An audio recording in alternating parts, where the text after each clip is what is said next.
Welcome back. It is the Flow Friday Sports Show on Flow FM, and it's time to head into the Wimmera and look at the Wimmera netball scene. And I've got the 300 gamer from the Southern Mallee Giants and the juniors director joining me on the line, Trudi Cook. And let me tell you, she's up and about because the Giants are back in the winners' circle, at least as far as the A grade goes. Trudi, great to be with you again. How are you? Yeah, going well. And yes, you're right. Still celebrating the win from the girls on the weekend, so it was great to see. Oh, you would have been celebrating hard, and I know you did tell our listeners last weekend that you weren't going to be getting out to all the festivities, but gee whiz, for those that were, they would have partied hard, I dare say.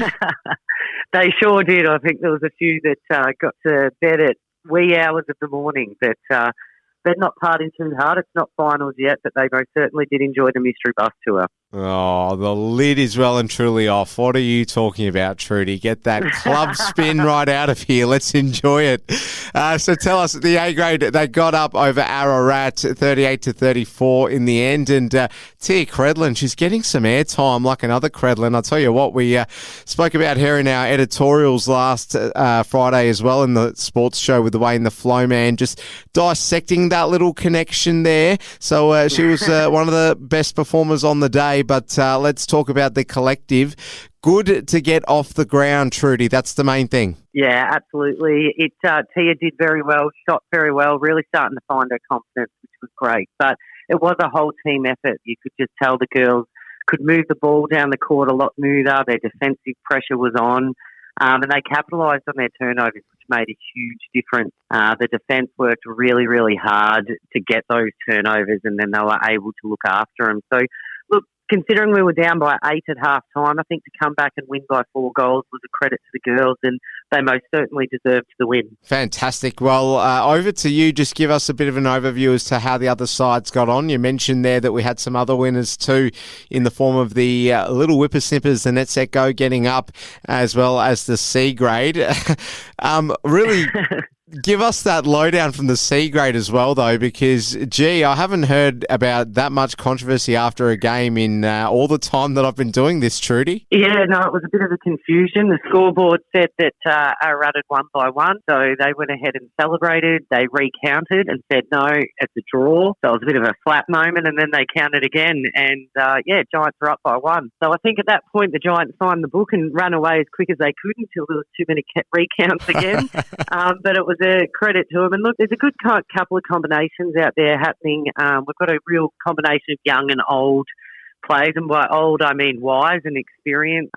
Macy Hook's going really well in the goals as a younger junior coming up through the ranks, as well as your older players or more experienced players. Kathy will kill me for saying that, but Kathy Moore just out on the court, making sure that they're providing that direction to the younger ones. So, and look, that's happening in the B grade as well. Unfortunately, B grade didn't walk away with a win, but you've got Izzy Allen, as I mentioned last week, in the goals, proving to be really strong. But then you've got your wise heads like Jamie O'Reilly and Kimberly Landrigan out there helping direct the play and develop those skills. So, across the board in our senior netball, it's a real combination of the young and the old, or the new and the experienced. But it seems to be working, and we're getting those wins here and there, which is good. Fantastic stuff. Well, I'll tell you what, that C-grade result reminds me of that 2010 AFL Grand Final when the siren blew and no one knew what was going on, Trudi. Great stuff nevertheless. Just from A-grade, tell us about some of the other games outside the world of the Southern Mallee Giants that caught your attention on the weekend. Yeah, so we had Minya Patoa took on Dimboola. Dimboola won pretty convincingly there, 75-42, which would be expected. The interesting one I found was Stawell took on Nil. Stawell won 35-32, so by about 3 goals, which is very similar to what we lost to Stawell by. So taking on Nil this week has just, I suppose, taken a bit of a flip and a bit more confidence boost our way that it should be a good game. So that was an interesting result. And the other one was Horsham Demons took on Warwick Nabil, and look, they cleaned them up 56-22, and unfortunately one of Warwick's key players has done their ACL too. So although Warwick's season's looking a bit glum at the moment. Hopefully they're having fun off the field. Oh, well, we never like to hear that, and all the very best to that individual. Now, let's look ahead to the A-Grades mission this weekend. 0 away from home.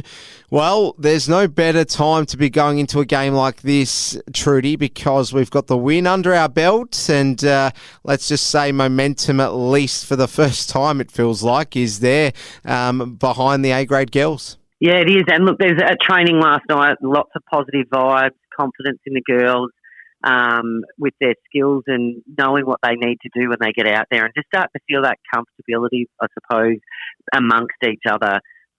Nil losing to Stall's given us a bit of a boost.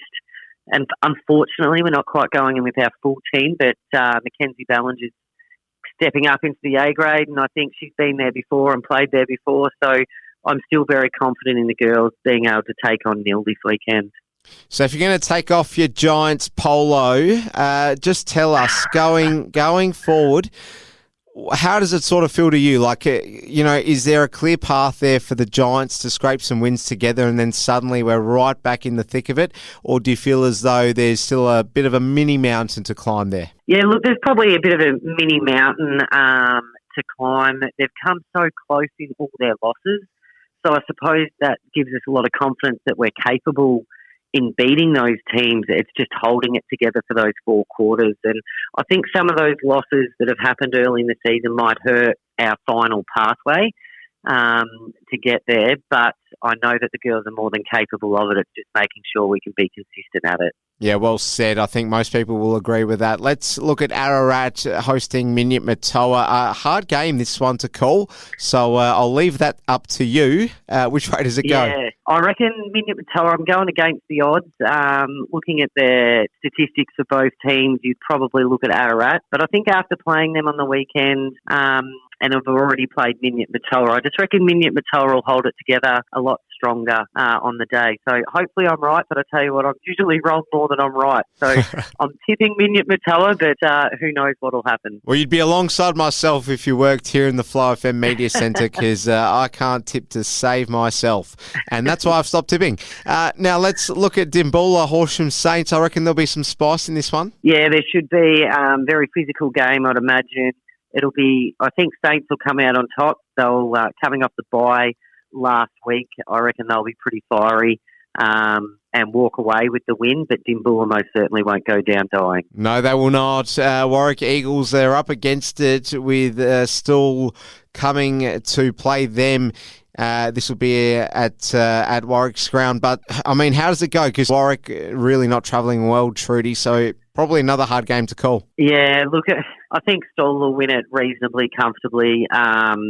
Warwick, they're probably not going to get too many wins on the board, I don't think, this year. But there's nothing wrong with that either. But, yeah, look, I think Stall will walk away with it pretty comfortably. It'll really hurt Warwick having their key player out with an ACL. Oh, most definitely.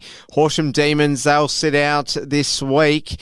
Before we let you go, that black tie event coming up, Trudi, I know you told us last week that you probably won't head out to it, but we all know you're going to get convinced right at the last minute. How are ticket sales going? People must be pretty excited. This is going to be a fun one. Yeah, good. The pre-sale tickets have been hard at it this week. It's only next weekend, so I think there's a few men walking around wondering if they pick their suits up from the dry cleaners, but they've got to get organised and get themselves out there. We've got Brody Glenn playing from Birchip, and I think that's pulled a fair few of the crowd in.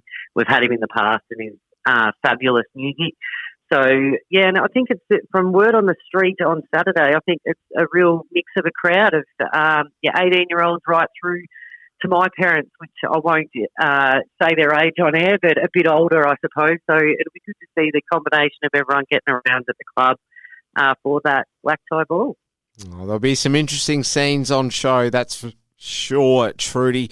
We'll leave it there. Trudi Cook, the 300 gamer, Southern Mallee Giants legend, thank you for your time. We'll do it all again next week. Take it easy. Enjoy the games this weekend. Thank you.